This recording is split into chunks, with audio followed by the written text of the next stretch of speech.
Hello and welcome to The Burning Question. My name is Peter Oliver, and today I have the pleasure of welcoming to the show Lewis Dunnigan. He's a co-founder at Bygen, which is based out of Australia. And Lewis, thanks for chatting with us today. No worries. Happy to be here. So why don't you tell us a little bit about Bygen, where it came from, what stage you guys are at now, and how you arrived at ultimately the kind of development of software, development of technology that you arrived at. Yeah, so Bygen is a spin out from the University of Adelaide here in Australia.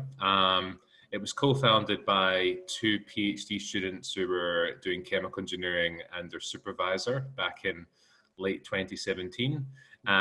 We always knew that we had a technology that had commercial potential, but it wasn't until we went through an incubator in 2017 and really began to learn about the process of commercializing technologies that the company really kicked off.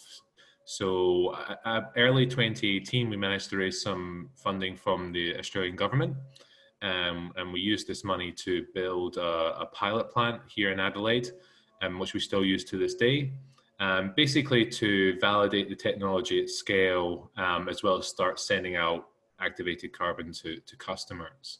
So before we go any further, give us what does Bygen do? And how do you do it? Yeah, so we manufacture sustainable and tailored activated carbon. So activated carbon is this really cool material that is quite similar to biochar, but it's been processed to contain much higher internal surface areas. Mm-hmm. So typically it will have over 1,000 square meters per gram of surface area. And what this means is it's an excellent filter, and it's good at absorbing things. And this means that it's a very, very widely used material. There's about 4 million tons used per year, $2,000 a ton, $2,500 a ton. Wow. And we essentially felt like the traditional activated carbon producers were doing it in an unsustainable way. Hence why we've developed the ability to use agricultural waste, as well as kind of there being this one size fits all approach where people, despite the wide range of environmental remediation uses of the activated carbon, people were kind of using the same type of carbon for each application. So what we did was we figured out a way how to basically change the properties of the carbon to suit different applications, which no one's been doing before. So yeah, those are kind of the unique things about us and what we're doing differently. Nice. And I think, we talked about this in brief, but I think this is something I kind of had a kernel of understanding on, but I never really walked through it. Activated carbon currently is made from mostly from coal. Is that right? The majority of the world's activated carbon is made from coal, and then the rest is made up of activated carbon made from wood and coconut shell. Okay. And the most common applications of activated carbon that people are familiar with are probably like a Brita filter is activated carbon. Is that right? Yeah, correct. Okay. So kind of household water filters will use it, and also water treatment facilities at a larger scale will use it as well. And then there's lots of other uses like things like precious metal recovery, air purification, soil remediation. So yeah, wide range of uses. Awesome. So it's amazing to hear that a product so close to biochar is such a sophisticated, or at least well-formed market, like relative. You're able to quote both prices and global tonnage, which is just wonderful to hear. How does your process fit into kind of what most people in the industry are familiar with as pyrolysis? Yeah, so the first stage of our process to produce activated carbon, as well as any other process to produce activated carbon, is pyrolysis. So essentially, whether it's wood or coconut shell, they still need to carbonize it and drive off the volatiles like they do when they're producing biochar. So the first stage will always be to produce something that is like biochar and could be called biochar in any other form. And then the activation step happens. So it's a two-stage process. And typically in industry, there's the physically activated carbon and the chemically activated carbon, and the physically activated carbon uses steam at about 1,000 degrees. And the chemically one it's not being used so much nowadays, but it tends to use kind of very strong acids and bases to develop very high surface area. But what we do differently is we've developed a way to make activated carbon from biochar at temperatures as low as 250 degrees by using a different mixture of activation conditions. We can achieve high quality activated carbon, but without the incredibly high energy costs of using steam at high temperatures. I feel like there's some irony in creating a very high carbon, fixed carbon product that you're saying is lower. It's literally lower carbon release than existing activated carbon. Yeah. It's low carbon. It's a low carbon, high carbon product. Sure, and the thing is, in order to heat steam up to 1,000 degrees, they will typically use fossil fuels. So that has a lot of energy consumption in that step as well. So you mentioned before to me in a prior conversation, this is a patented product. So congratulations on going through that. Can you talk about now what happens? What stage are you at now? What does the next 6 months or a year look like? Yeah, so we're at the PCT stage right now, which basically means that it's passed its initial Australian review, and we've filed it internationally in quite a few different countries, where it will undergo examinations in those countries based off what we've submitted. I think we've done expedited in Australia, but we've submitted it to basically the US, Canada, the EU, and a bunch of other target markets for activated carbon or potential production locations. It's not a quick process, so we're not sort of waiting on that before we start going, but we're very confident based off the feedback that we've had from patent lawyers.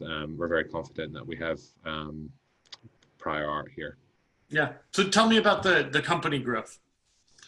So we obviously started late 2017, raised the grant funding in early 2018.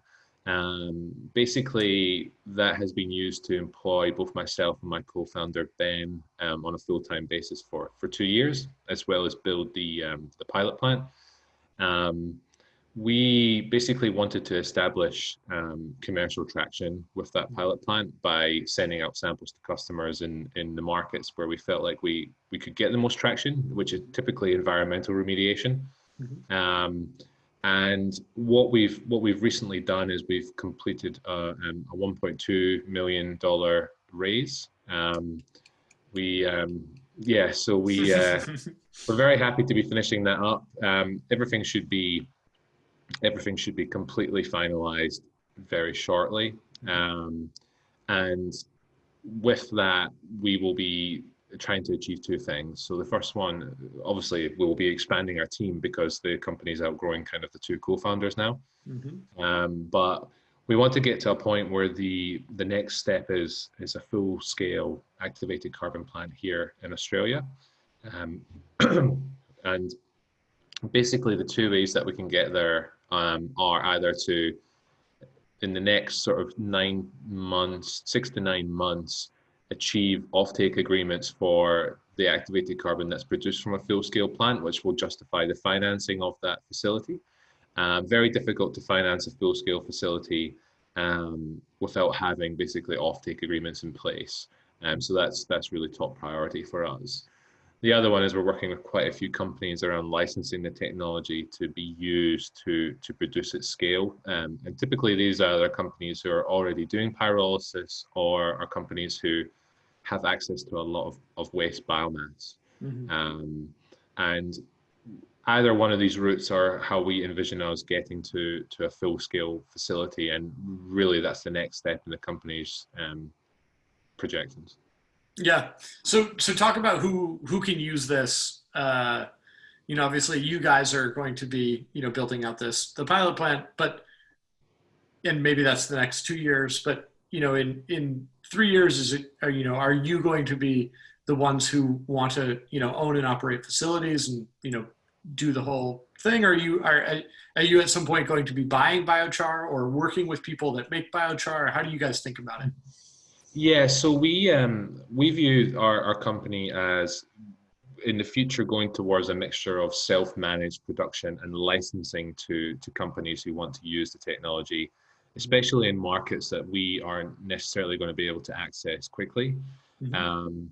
We obviously, the majority of the value add for us is kept through managing our own production sites, but we realize that as a small Australian startup, it's difficult for us to sell to activated carbon users in places like Europe or America quickly. So we're always on the lookout for licensing opportunities and working with companies in regions that we don't really have access to yet. If they want to use our technology to either convert a waste stream into activated carbon or to convert biochar into activated carbon. Mm-hmm.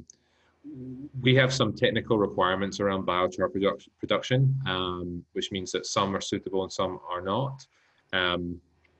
But that's always a discussion that we can have. But yeah, to summarize, a mixture of managing our own production and licensing. Right, that makes sense. I can imagine there's a limited amount that you guys are a limited timeline out into the future. You guys are thinking, having just raised and now on the line to build your pilot facility. I'm sure that's your focus right now. I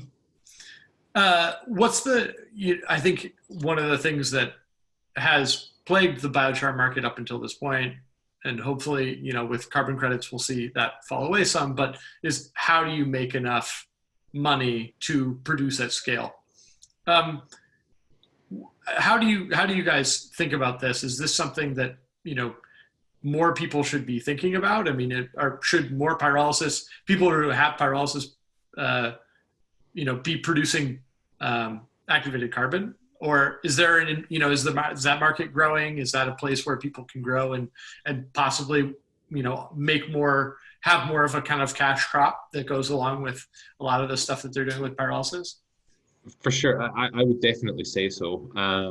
We obviously you do lose a little bit of the biochar when you convert it to activated carbon, but the numbers almost always work out because you're talking about $2,500 plus mm-hmm. for the activated carbon, as well as there being a very well-established market for it. Mm-hmm. There's some applications of activated carbon would be difficult for agricultural waste derived carbons to be used for, where you need very, very high material strength, which is why coconut shells are so popular for some applications. But right. there's still a lot of market out there. You can get very high prices from it. You can justify smaller throughputs with those higher prices, mm-hmm. And you have the confidence that you can sell the product because it is a growing market. There's major driving forces in North America and in the EU that are growing the market quite quickly around mm-hmm. stricter environmental legislation, water, air, and soil quality. So there's plenty of room, and the numbers are always very favorable. So absolutely, it's something that we would recommend to people. Yeah. And then just run us for 30 seconds. What are the people who's buying this stuff? Is it people making pitch black ice cream, or is it, what's the kind of, who are you selling to? Yeah, well, or perhaps you're selling into the general market. I don't know if there's brokers or if it's kind of direct to consumer. So we're not dealing with brokers, although that is a viable approach if people mm-hmm. don't want to talk to customers directly. Yeah, so we sort of split the market into the bulk market and the niche market. The black ice cream and the toothpaste. Yes, it's definitely the niche market. Right. It does command higher prices. Really, higher than $2,500 a ton? Well, because it's selling in sort of kilogram quantities, you're talking about $10,000 to $20,000 per Oh my ton God. equivalent. Yeah. Yeah. I mean, I know Well, they're not buying much, and I mostly was joking about black ice cream, but it but no, exists. yeah, it's so there are markets. So there's that's the niche market. We don't focus on it too much, although we always keep our eye on it. But we in terms of the volumes that we want to get to, we really need to talk about bulk activated Hmm. carbon sales. Um, so the companies that tend to buy activated carbon right now in the countries that we work in are companies that are doing municipal water treatment, Hmm. so removing chlorine and taste compounds from water at scale. Um, People who are, well, mining companies who are trying to recover gold. Hmm. Um, then there's companies in like sort of oil and gas industries who are looking to do things like scrubbing methane streams Hmm. of things like hydrogen sulfide, so odor control. Hmm. Um, Soil remediation related to things like heavy metals and organics Hmm. and PFAS. That's a very quickly growing market segment. Um, and yeah, there's lots of other things like that. So it's a very diverse area. There's some new emerging applications like using activated carbon for capacitors. Right. Um, Come that's on. that would be massive.